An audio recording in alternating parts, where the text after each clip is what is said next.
আপনারা জানেন যে সরবেরিয়াতে সন্দেশখালীতে 2019 সালের 6 June date of occurrence 8 June 6 June 2019-এ 3 জন ভারতীয় জনতা পার্টির কর্মীকে খুন করে লাশ লোপাট করা হয়েছিল। প্রদীপ মণ্ডল, দেবদাস মণ্ডল এবং সুকান্ত মণ্ডল। এবং এরপরে যথারীতি বিভিন্ন আদালত হয়েছে এবং আদালতের নির্দেশে সিআইডি ইনভেস্টিগেশন হয়েছিল। দুটো এফআইআর হয়। একটা এফআইআর করেছিলেন Supriya Mondal Gayen versus state of West Bengal and others, Padma Mondal versus state of West Bengal and others. দুটো মামলাতেই মূল আসামি ছিলেন শাহজাহান শেখ। একটাতে 28 জন আসামি ছিলেন, আরেকটাতে 24 জন আসামি ছিলেন। একটা মামলা সিআইডি তদন্ত হওয়ার পরে নাজাট পুলিশ স্টেশন কেস নম্বর 142 2019 সেই কেসে তারা চার্জশিট দেয় এবং চার্জশিট থেকে শাহজাহান শেখ সহ যারা প্রায় কার্যত সমস্ত অ্যাকিউজডকে, মোট 25 were named in the FIR, তাদের নামে একজনের নামেও চার্জশিট দেওয়া হয়নি। প্রাইম অ্যাকিউজড শাহজাহান শেখ, তার নামেও চার্জশিট দেওয়া হয়নি। এবং আরেকটি মামলা যেটা সিআইডি নিয়েছিল, পদ্মা মণ্ডল, এই মামলা এখানেও শাহজাহান শেখ তিনি মূল অ্যাকিউজ ছিলেন। এই মামলার চার্জশিট জমা করা হয় 2022 সালে।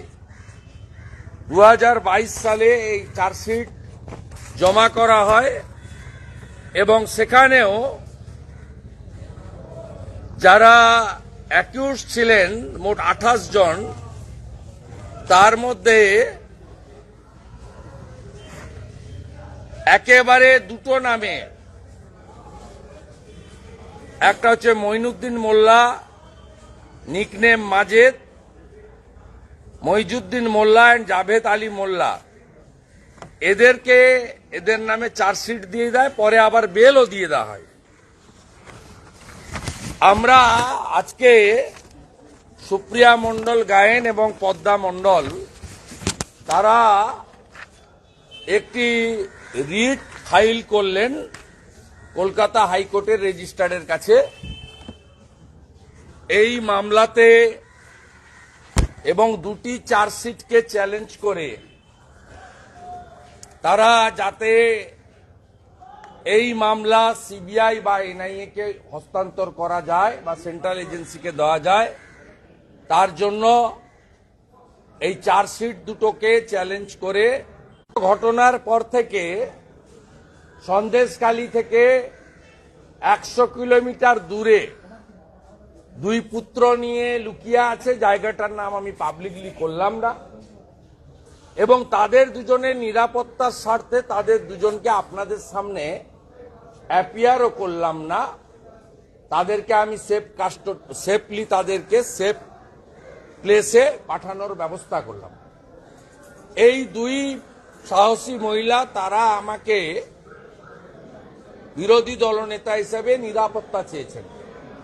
আমি সীমিত ক্ষমতার মধ্যে তাদের এই লড়াইকে কুর্নিশ জানিয়ে তাদেরকে নিরাপদে রাখার ব্যবস্থা করেছি। দুটি পরিবারের 9 জন এই মামলার নিষ্পত্তি না হওয়া পর্যন্ত বা যতদিন তারা মনে করবেন তারা সেফ হাউসে আমার তত্ত্বাবধানে থাকবেন।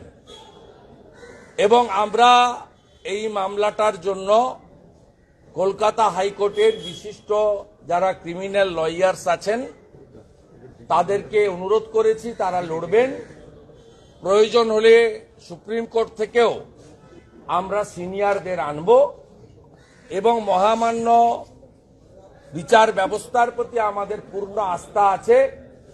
আমরা আশা করব এই জঙ্গি, এই জিহাদি, এই রাষ্ট্রবিরোধী শাহজাহান শেখ শুধুমাত্র রেশন কেলেঙ্কারি নয়, শুধুমাত্র পোর্টের হেরোইন পাচারের কেস নয়, তিনটে লোকের দেহ লোপাট করা হয়েছে এবং তাদের 2টি মামলা থেকে মমতা পুলিশের আশ্রয়ে প্রশ্রয়ে চার্জশিট মুক্ত হয়েছে। সঠিক বিচার এই 2 মহিলা বা এই 3টি পরিবারের লোকেরা পাবে। এই জন্যই আমার এখানে আসা, মূলত তাদের সিকিউরিটি দেওয়ার জন্য আমি তাদেরকে নিয়ে এসেছিলাম। তারা হাইকোর্টে এখন কোভিড প্রোটোকল উঠে গেছে, তাদের ফিজিক্যাল অ্যাপিয়ারেন্স ছিল, তারা সেই অ্যাপিয়ারেন্স করে আবার তাদেরকে আমি সেফ হাউসে পাঠিয়ে দিই।